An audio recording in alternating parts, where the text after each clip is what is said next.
Assalamualaikum warahmatullahi wabarakatuh. Salam berjumpa dan salam bertemu lagi bersama channel aku Garuda Muda. Piye kabari? Bagaimana kabarnya? Semoga baik-baik saja, sehat-sehat selalu, dan dilancarkan rezekinya, plus dipanjangkan umurnya. Amin, amin, ya robbal alamin.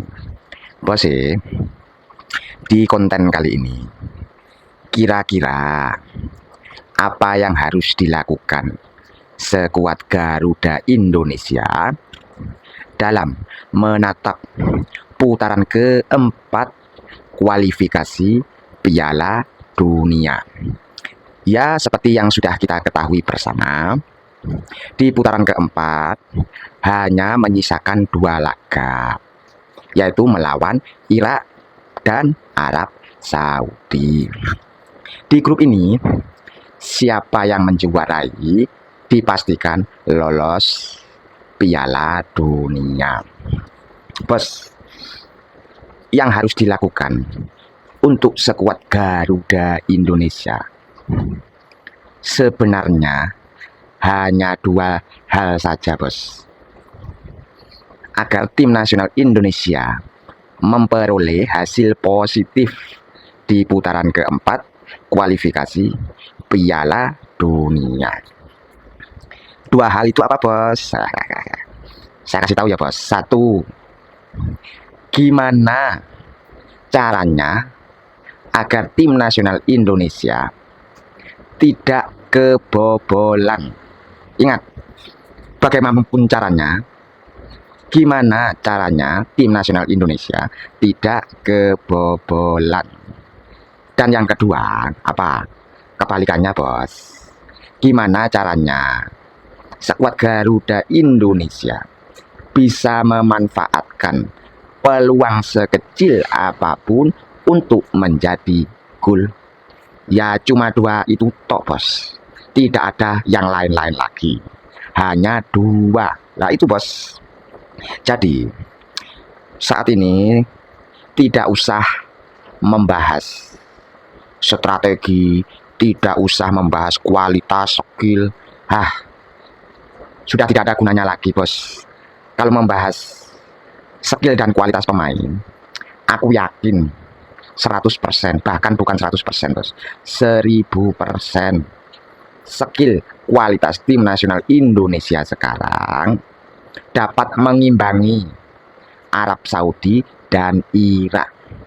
Bahkan, bos, bisa jadi kualitas pemain timnas kita lebih unggul dari mereka sebenarnya, bos. Bisa saja ini terjadi, bos. Terus bicara strategi. Kalau bicara strategi itu relatif ya, bos. Kalau pemain kita saat ini yang sudah berpengalaman dikasih strategi A, aku yakin pasti akan cepat dan mudah untuk menjalankannya. Dan untuk strategi B juga bisa, bos. Cepat dan mudah itu, bos. Cuma strateginya bener nggak, sesuai dengan lawan nggak di pertandingan itu. Cuma itu saja. Jadi, yang paling penting itu yang harus dipikirkan pelatih Patrick Kluivert dan PSSI, apa tadi? 2 hal. Gimana caranya timnas kita tidak kebobolan? Dan yang kedua, gimana timnas kita pemainnya bisa menciptakan peluang sekecil apapun untuk menjadi gol. Tentunya, bos, saya bilang 2 hal itu bukan hanya sekedar omon-omon saja. Ini adalah realita dan fakta kenyataan. Oke, saya bahas dari urutan ke-1. Gimana caranya agar tidak kebobolan? Nah, ini waspada, bos. Terutama untuk back-back tim nasional Indonesia. Karena, bos, ya kita tahu sendiri, bos. Jangan sampai tim nasional Indonesia kebobolan terlebih dahulu. Nah, itu, bos. Kenapa, bos? Ya, kita sudah tahu nyatanya, bos, kualitas pemain-pemain Arab itu, bos.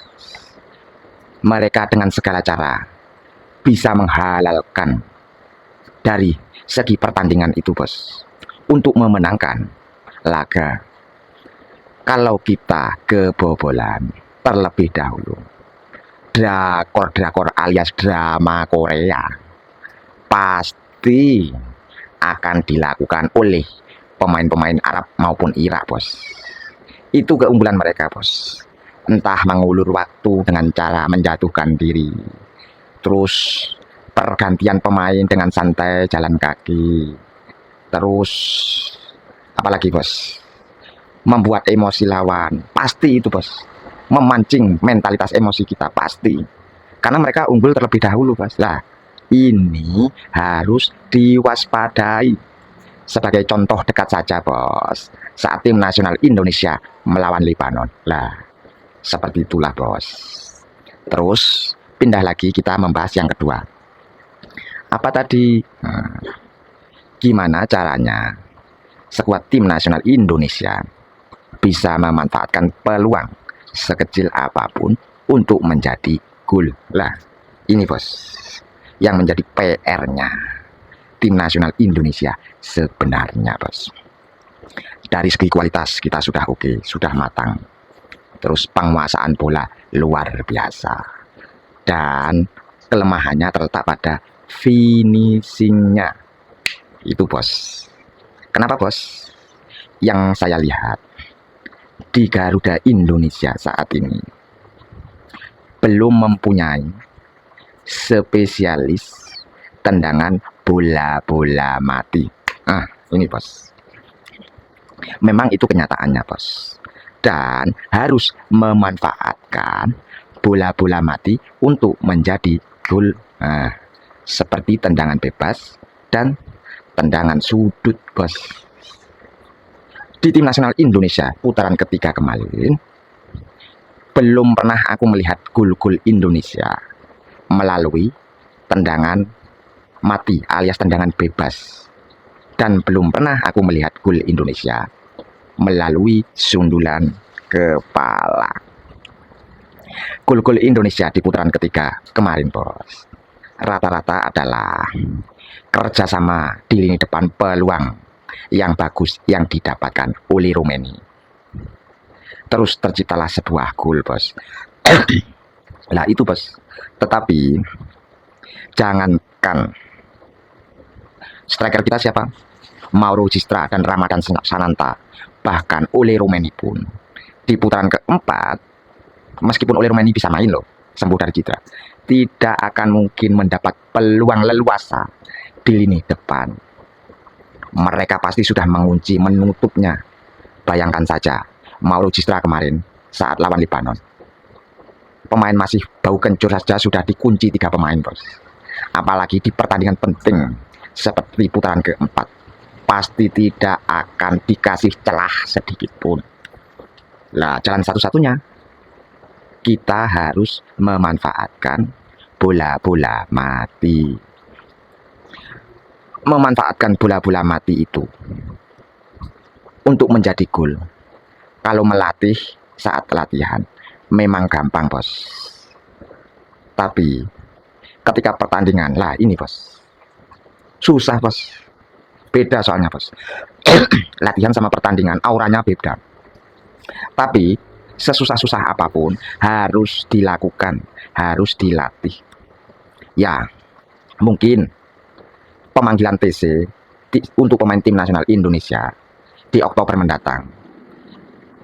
Kira-kira 1 minggu sebelum laga, pemain semua sudah mengumpul. Yang aku saranin, selama 1 minggu itu, bos, dalam latihan pagi, siang, sore, khususnya untuk pemain winger depan, tengah, sayap, striker, harus latihan tendangan-tendangan on target dan latihan sundulan-sundulan untuk menjadi gol. Aku yakin meskipun sulit, kalau sudah dipelajari, dilatih, pasti akan membawa dampak positif di putaran keempat nanti. Ingat, 1 minggu full harus dilatih itu, bos. Ya, kita sudah tahu sendiri, bos. Sebenarnya lawan Lebanon itu kemarin peluang kita banyak, bos. Tapi tendangannya selalu mengarah ke langit alias ke tiang listrik. Wow, Ini bos kelemahan kita. Kelemahan ini tidak hanya dirasakan timnas senior saja. Timnas U23 juga begitu, timnas U17 juga begitu. Pokoknya dari segala level timnas, kelemahan kita tidak bisa memanfaatkan bola-bola mati, peluang. Dapat peluang, tendangannya selalu mengalah ke tiang listrik. Nah itu, memang ini susah bos. Tetapi bisa nggak bisa harus dilatih. Daripada tidak latihan sama sekali. Umpan passing cepat bos, latihan. Ini tapi, memanfaatkan peluang menjadi gol, susah untuk dilatih dan untuk diterapkan di pertandingan. Tapi sesusah apapun harus diperbaiki, dilatih. Oke bos, cukup 2 itu tok agar tim nasional Indonesia sukses di putaran keempat. Apa tadi? Jangan sampai kebobolan. 1, 2, memanfaatkan peluang menjadi gol. Nah, oke, cukup sekian. Terima kasih dan salam olahraga. Mantap.